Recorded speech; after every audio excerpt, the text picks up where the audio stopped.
So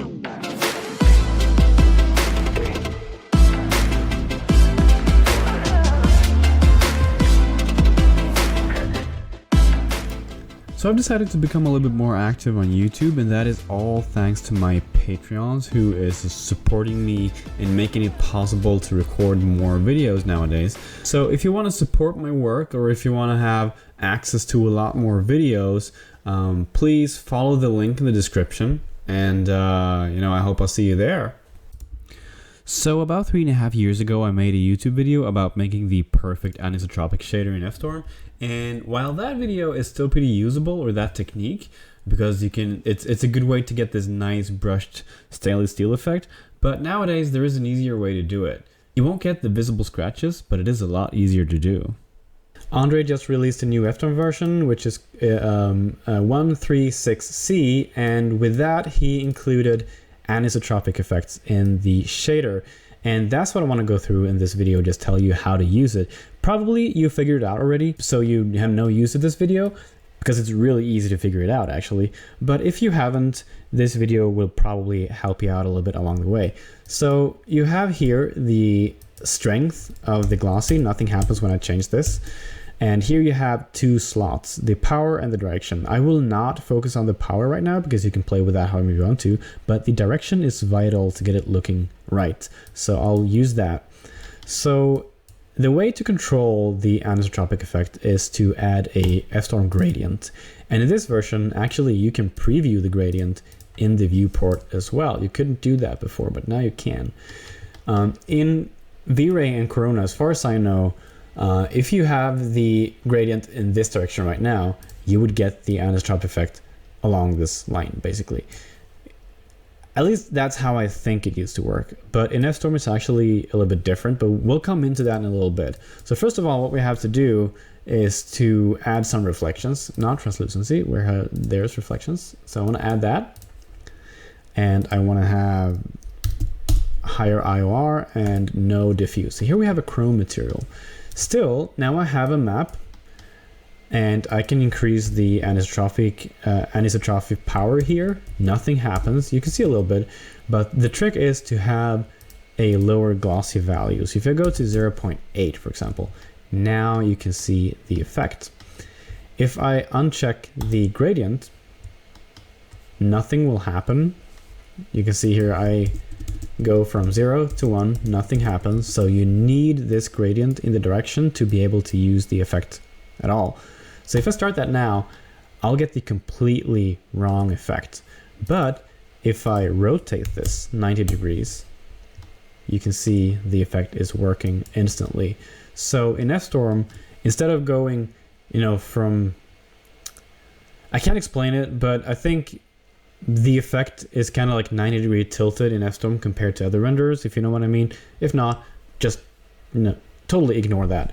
Anyway, so this is looking good. I want to lower this power here a little bit, like 0.2, 0.3 is nice.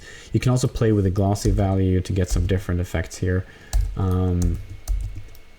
Maybe like a little lower glossy value and a higher anisotropic value. This is looking nice, but the top and the bottom looks like crap right now. So what we can do is to select this and this.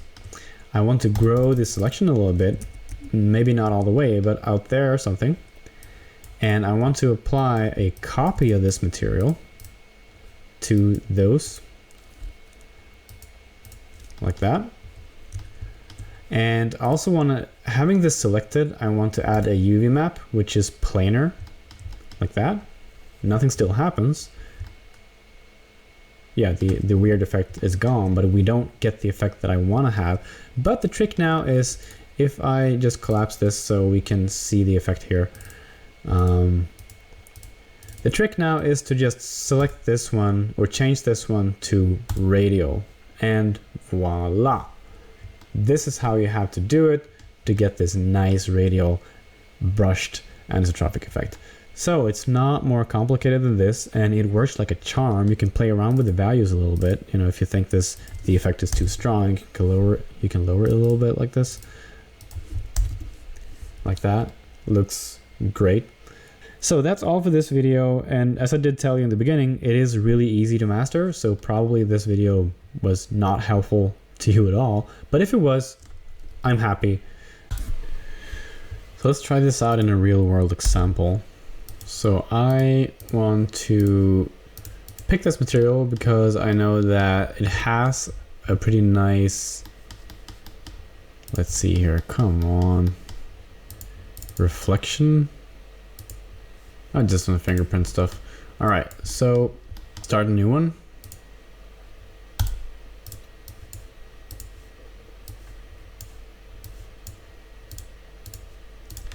You just start a network node.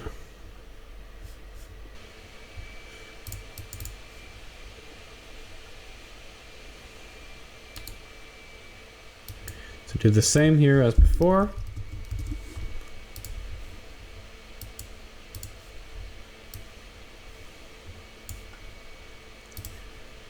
UV map, I want that cylindrical.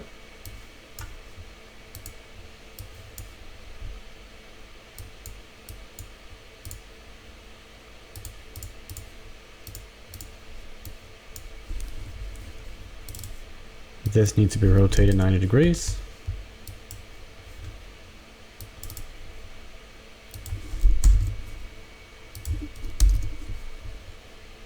And there we got it.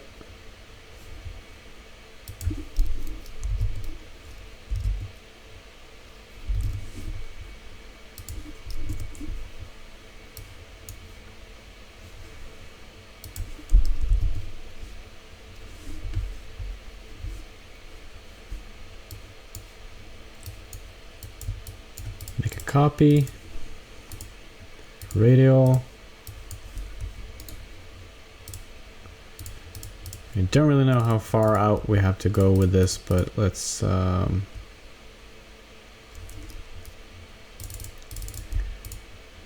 is a bad pot actually to be doing this with, because this is not stainless in real life.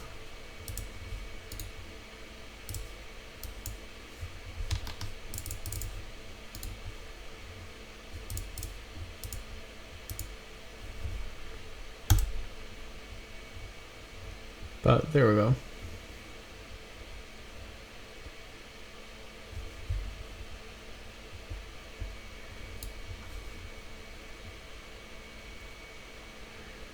So having the side stainless like brushed steel isn't looking very good, but we can have a little, you know, we don't have to have like one, we can have just a smaller effect like this.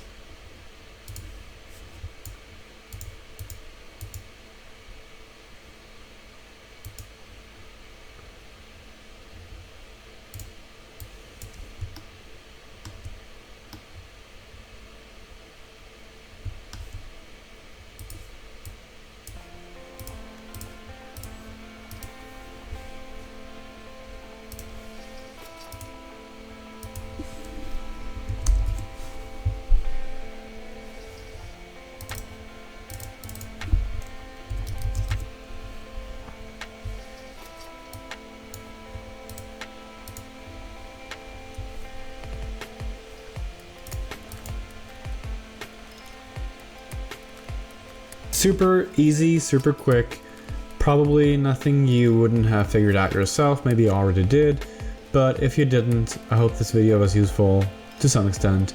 Now go and do some awesome anisotropic stuff, alright? Thanks for watching.